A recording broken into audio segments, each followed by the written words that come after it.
Guys, here we are. Welcome back to another whatever YouTube episode here with us. We're gonna do some how-to stuff today on how to set up suspension.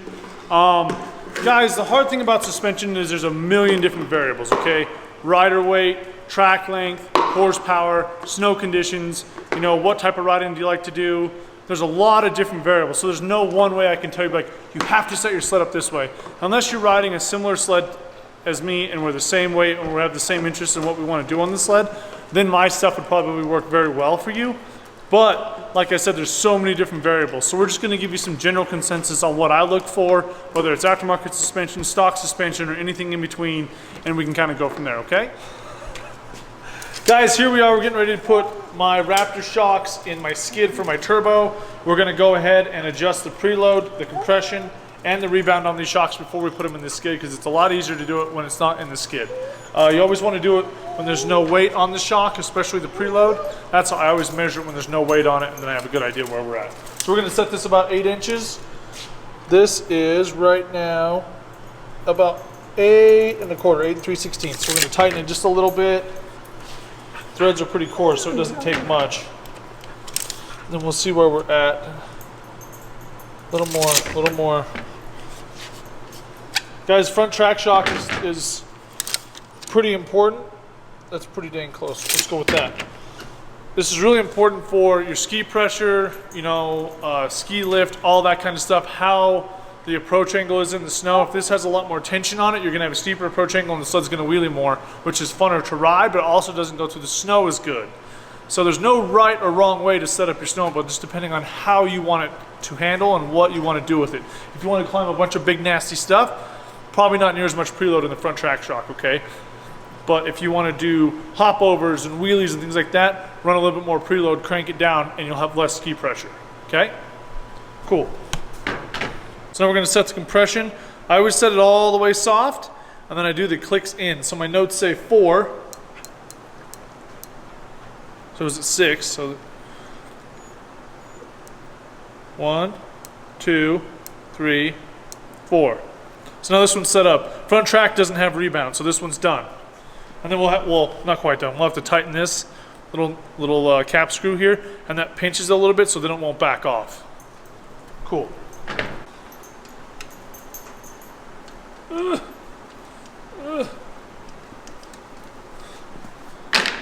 Oh yeah, see, now we can move it easy. Cool.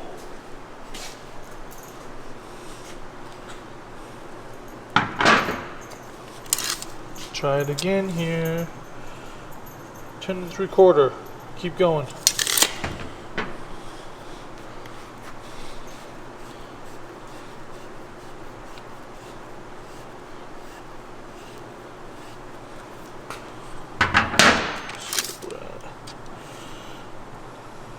Yeah, we're getting real close. I'm good with that. Look at that, we're lucky.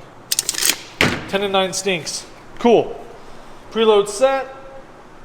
Let's look here. Rebound 11, compression 9.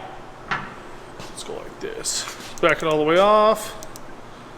So compression is 9. 1, 2, 3, 4, 5, 6, 7, 8, 9. All right. I make it all the way soft. Okay, and then I tighten it, or I harden it, or speed it up, or whatever you want to call it. Compression is, I'm sorry, not compression, rebound, 11. 1, 2, 3, 4, 5, 6, 7, 8, 9, 10, 11. Cool. We'll tighten these little cap screws and it's ready to put in. Way easier to do it out. And then this sets me a really good base, guys.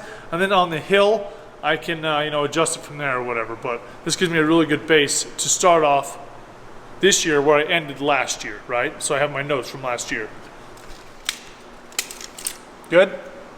Still good. So here we are, guys. Front suspension. Lars was kind enough to already put all this stuff on for us, so we're going to do it on the sled. So it's still not a big deal. It's pretty easy. It's a lot easier than doing it in the rear when it's in the sled. So first of all, I checked my measurements and I need to be 11 1/4. Right now that comes set at 11 1/8. So we're actually going to back the springs off just a little bit and see where they're at according to peak.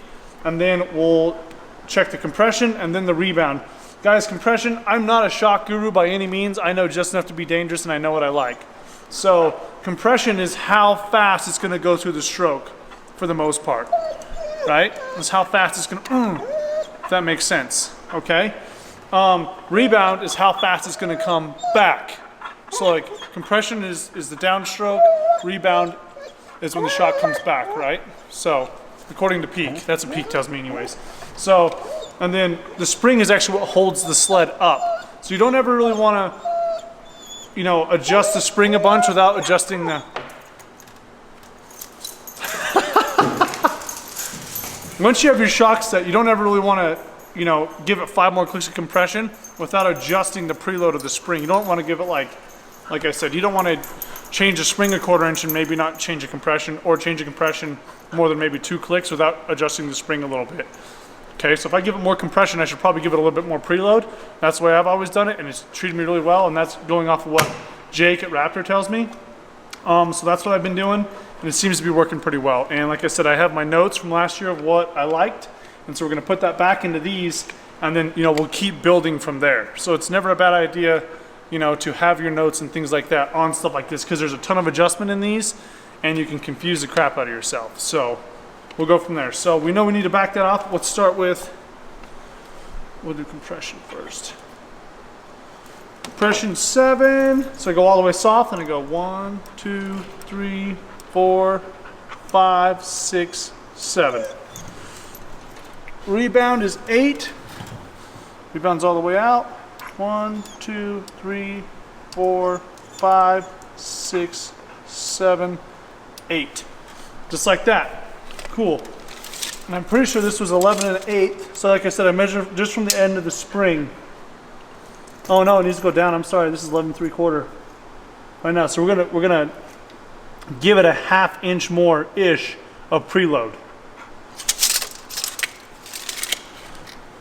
The nice thing is, oh, these are a little tight. I need to back off this screw. Grab a wrench. Okay, now that we have this little cap screw loosened, we can tighten the preload. My buddy's helping us. Thank you, buddy. Appreciate that. It's nice and easy there. Let's measure this. Like I said, spring tip to spring tip. We're getting closer. We're getting closer. We're 11 1/2. We want 11 1/4 based off my notes. Check it again. Oh! Good guess. But we're gonna go like this. We're gonna give it, actually I'd rather back it off. I'm gonna back it off just a little bit so that I can still get to this little cap screw here. And or jam nut, or whatever you want to call it. It's not really a jam nut, but oh boy. Once again, so much easier to do when it's off the snowmobile. Pinch that a little bit so don't move.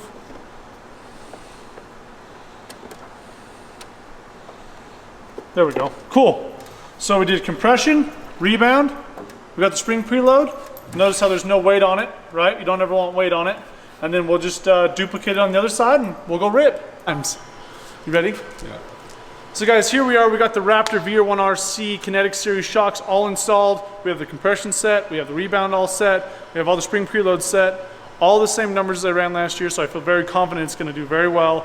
And then we'll just build off of what we had last year. A big thing that I'm looking for, whether it's aftermarket suspension, stock suspension, maybe I changed the springs or something like that, or maybe I had the suspension valved, something like that, anything like that. A big thing I'm looking for in the shop before I even go ride it is that the sled moves fairly together. I don't want the front to be super stiff and the rear just moves like this, or the front to be super soft, okay? And the rear doesn't move at all. Another thing too, guys, is when the fronts are almost too soft, the sled can almost feel heavy as well. Okay, so we got to be careful with that. So when I jump on the sled and I get in my somewhat neutral riding position, I want the sled for the most part to move together. It doesn't mean it has to be like within a freaking 1/8 of an inch, or or within a millimeter there. Okay, we just want it to be very close. So I just bounce up and down on it a little bit. The rear will probably move a little more, which is okay. But I feel like it feels really good. Okay, like I said, this is what I was running last year, so I'm very confident in these numbers. Another cool thing that we put on here is this is a Raptor 37R Hellfire front end. Okay, this is a pretty beefy front end.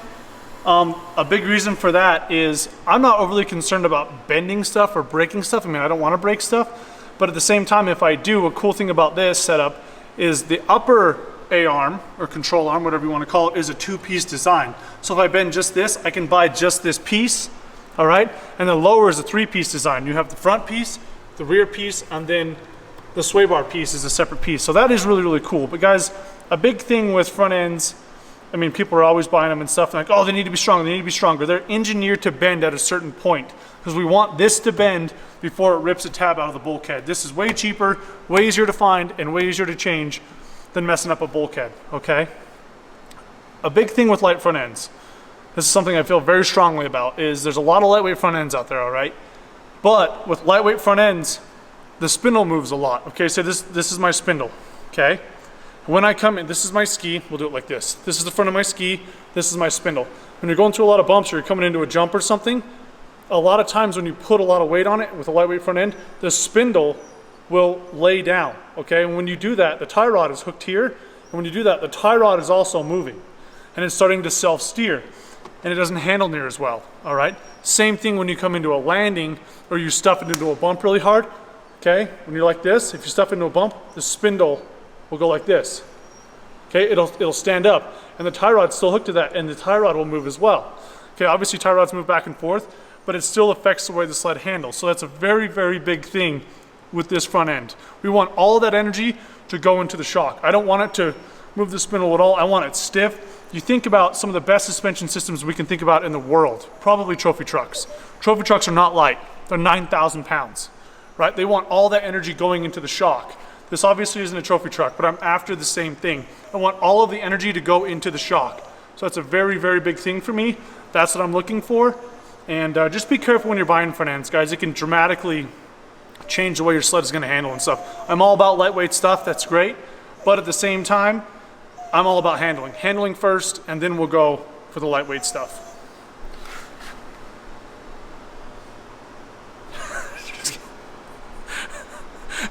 Okay guys, here we are, all wrapped up. We're gonna go ride this thing, I think, tomorrow and get some good baseline stuff on it, even though I feel very confident where we're already at. Guys, I weigh 190 pounds. So this is a 165 boost here, okay? This is a Chaos, and we'll put my numbers up on the screen. If you weigh similar to me and you're riding a similar sled, my numbers will probably work pretty well for you if you have these same shocks and the same springs. Guys, like I said, there's lots of variables. There's no like exactly right way to set up your suspension. Everyone's looking for like, you have to do this and you'll become 10 times a better rider. It doesn't work like that, okay? If you're, you know, a little bit heavier than me, say I'm 190, say you're 220, right? Maybe you need to add another 1/8 inch of preload and maybe a couple more clicks of compression over what I'm riding if you have these same shocks, okay? Or if you're a little bit lighter than me, maybe you need a little bit less preload and a little bit less compression, maybe a little bit less rebound at that point, okay? So there's no right or wrong way. My stuff will work very good for you if you're the same as me, okay? You think about that extra 20 or 30 pounds or 20 or 30 pounds less rider weight when you're on the sled, or if you're on a 55 versus a 65, or if you want to do wheelies all day, or if you want to go climb stuff all day. All of that has a big part into what you're doing, okay? So we'll put my numbers on the screen. Like I said, if you're similar to me and stuff like that, they'll work great for you. And if not, you know, like I said, stock suspension, whatever it is, see if you can get that sled to move the same. And I'm looking for about maybe 8 inches of transfer of ski lift even out in the field. I want it to transfer a little bit, but not over transfer. I want to go places. I don't want to wheelie over all the time. I want to go, right? So hopefully you got some value out of this. We have a great time doing these things for you, and we'll catch you next time.